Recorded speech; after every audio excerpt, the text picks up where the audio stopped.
Hey everybody, welcome back. I'm Jessica Brodie, and this is Shining the Light.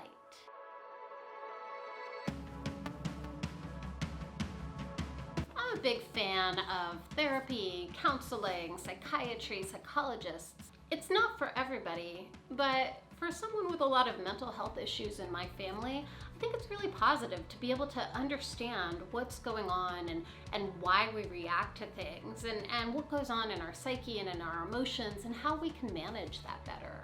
And so my daughter, who has anxiety, has been seeing a counselor for a number of years. And so this counselor has taught her this great trick of learning to see some of her anxieties not as this big mysterious swirl, this intangible nothing that's always trying to get at her, but rather to look at it almost like as a tangible worry monster. It's a physical representation of this creature that wants to get at her and make her doubt and make her worry, make her fear.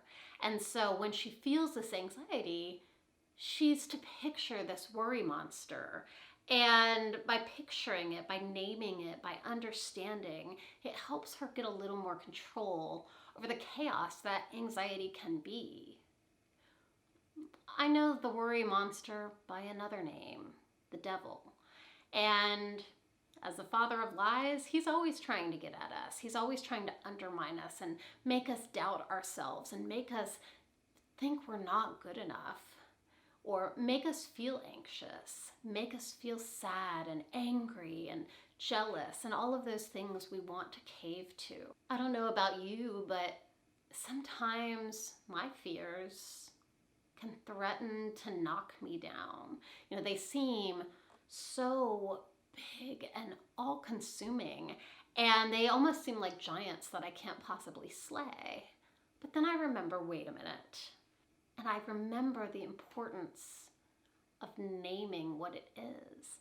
Sometimes naming the fear, naming the very thing we are afraid of, puts it in a manageable box and helps us control it better. It helps us realize it's not a massive looming problem. It's just a problem. So if ever I'm in a store, in crowds, I start to feel a little claustrophobic. I start to feel the press of people. I'm not a big shopper, and so when I go to big crowded shopping malls, I usually get a little cranky because there's just this throng of people and everybody's pressing in, and I just feel, I can't even describe it, but I know this. If I find myself in a situation like that and I find myself starting to get cranky or grumpy or irritated, I realize, oh, you're just feeling claustrophobic.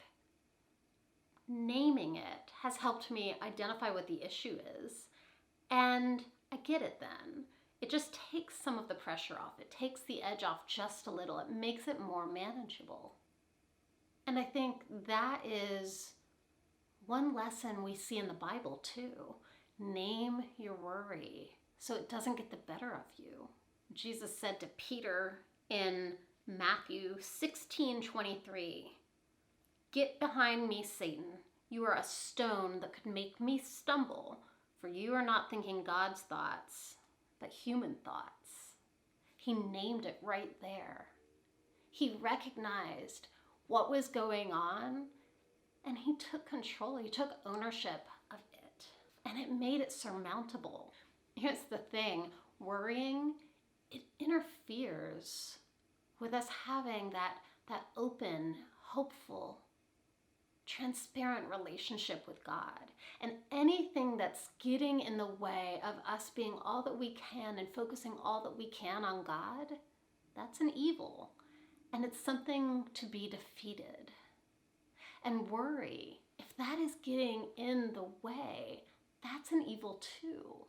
In Matthew 6, Jesus tells us, let go of your tight grip on anxiety. Let go of it, because God is going to take care of all of your needs. In John 4:10 and later in John 7, Jesus calls himself living water. He's restorative and nourishing. He's all that we need. Jesus said in John 16:33, I've said these things to you so that you will have peace in me. In the world you have distress, but be encouraged. I have conquered the world. So the question I put to you this week is, are you struggling with your own personal worry monster? Sometimes our fear, it can seem so much bigger when it's in the dark. But if you shine some light into it, it can help. That's all for this week. Have a great day. God bless you. And until next time, keep on shining the light.